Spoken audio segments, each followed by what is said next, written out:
Pebalap Marc Marquez masih menjalani pemulihan cedera usai alami kecelakaan di Mandalika, Indonesia. Juara dunia musim ini pun optimis bisa kembali ke lintasan pada Februari mendatang.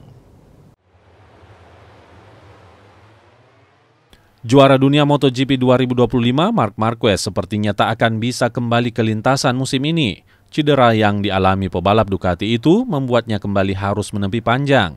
Marquez alami cedera pada balapan utama Mandalika pada Oktober 2025 silam. Juara dunia 9 kali itu mengalami patah tulang selangka bagian kanan, kemudian harus naik meja operasi. 4 bulan jadi waktu yang dibutuhkan Marquez untuk pulih. Imbasnya pebalap 32 tahun itu melewatkan 4 balapan terakhir, masing-masing Australia, Malaysia, Portugal, dan Valencia, sekaligus tes post-season di Ricardo Tormo. Marquez dijadwalkan akan comeback di Sepang awal Februari mendatang.